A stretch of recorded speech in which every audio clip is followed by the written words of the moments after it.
Nesse início de ano, outros gastos também comprometem o orçamento doméstico. As matrículas e o material escolar, é claro, são os principais deles. Os pais de alunos se preocupam muito com o aumento dos preços e tentam reduzir ao máximo as despesas. Mas dependendo do colégio, a lista de material pedido aos estudantes é enorme e algumas escolas exigem até papel higiênico, toalhas. Será que isso tudo é permitido por lei? Como os pais podem, então, evitar os abusos? É o que nós vamos saber agora aqui no estúdio. Para esclarecer todas essas dúvidas, já está com a gente o coordenador do PROCON, o Paulo Roberto. Bom dia para o senhor, muito obrigado pela participação, pela vinda aqui ao Bom Dia. Olha, tem muito abuso por aí, né? As listas são enormes e os pais normalmente se surpreendem muito. O que deve realmente conter numa lista de material escolar? Sr. Paulo, bom dia. Bom dia. A lista de material escolar ela deve conter material pedagógico. Aqueles materiais que fazem parte da infraestrutura da escola, como papel higiênico, copo descartável, grampeador e etc., esses materiais não podem ser cobrados porque está incluso na mensalidade. Olha, essa nossa entrevista aqui, ela surgiu de um e-mail mandado pelo seu Paulo Granadeiro. E olha que interessante, ele é professor e conta aqui pra gente que sugeriu que fossem tiradas essas dúvidas aqui em relação à matrícula. Principalmente, ele fala aqui uma palavra muito interessante, ele fala que muitos pais se sentem pressionados a ter que comprar tudo isso em função, porque isso está relacionado com os filhos nas escolas. Os pais não precisam estar pressionados.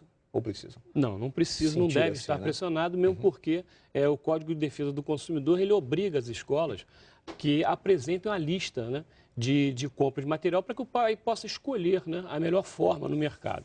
Então, ele não pode se sentir pressionado de forma nenhuma. O senhor me apresentou aqui já nessa nossa conversa anterior, enfim, informal, o senhor já apresentou uma lista dos materiais que são pedidos e que o PROCON já recebeu como reclamação. Isso. Eu vou tomar a liberdade aqui de ler alguns que eu achei os mais incríveis. Por exemplo, esponja para pratos.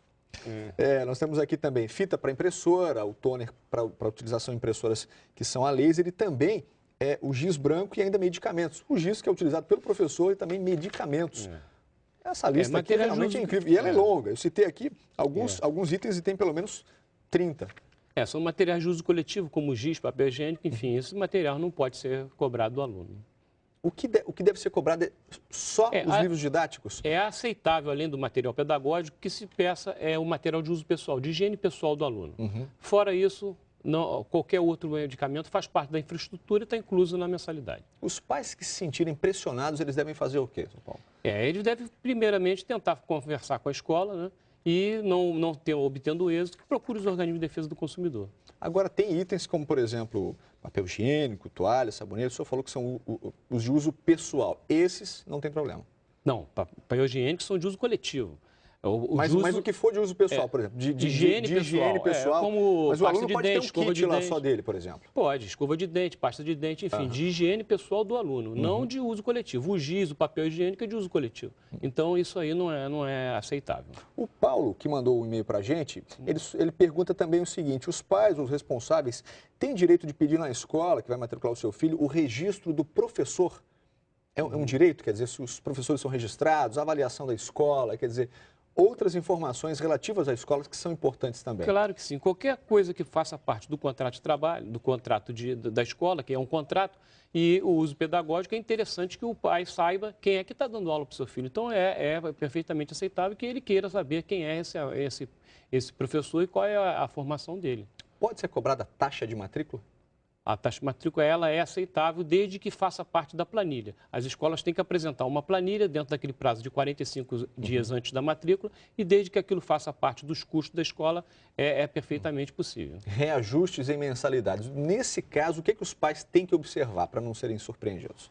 Primeiramente, os pais têm que ver se aquele índice ele está de acordo. Normalmente, o governo federal, através todo ano, ele fornece um índice aceitável. Acima daquele índice, que é amplamente divulgado, só se houver realmente a escola comprovar que houve uma melhora pedagógica para poder aquele reajuste ter ocorrido. A lista de material, ela pode ser trocada por um valor que o pai paga à escola e a escola se encarrega de comprar todos os materiais? Não pode. O Código de Defesa do Consumidor, ele diz que tem que ser dada a opção do consumidor de escolher, de livre escolha, o fornecedor que melhor lhe convém. O senhor já recebeu esse tipo de reclamação? Já, muitos. Tem escolas que cobram até um valor fixo e ali eles até embutido atrás de uma cooperativa, diz que se comprar em cooperativa todos juntos sai mais barato, mas isso não é comprovado e nem é prestado conta com os pais desse valor. Então, o certo é que ela forneça uma relação e que os pais escolham a melhor maneira, o melhor fornecedor, enfim. Isso pode parecer prático para os pais, né? Que não precisam ir a uma papelaria, enfim, comprar os livros, sair e tudo mais. Mas o valor, a gente não sabe o que vai ser feito com ele. Isso tem que ser opção dele. Ele pode optar por isso ou não optar. Tem que ser questionado aos pais exatamente. antes. O que não pode é a escola impingir isso, né, como uma norma da escola. Ou seja, a escola pode fazer ali uma pequena comissão, uma assembleia, pode fazer uma reunião prévia e perguntar para os pais, olha, pode ser assim? Exatamente. Concordo. Se for da aquiescência dos pais, tudo é válido. O contrato de trabalho vocês podem acordar. O contrato pode acordar, mas não sempre com a aquiescência do pai. Não pode ser uma forma de impor aquilo. Seu Paulo, coordenador do PROCON, o que os pais devem fazer? O senhor já falou, mas só para a gente enfatizar. Se sentirem pressionados, constrangidos. Procurar a escola, tentar o diálogo, né, e não conseguindo, né, não obtendo sucesso, que procure os organismos de defesa do consumidor. Muito legal. Seu Paulo, muito obrigado pela participação aqui no RJ e que os pais saibam mesmo o que fazer, procurar os seus direitos, né? Bom dia para o senhor, bom trabalho.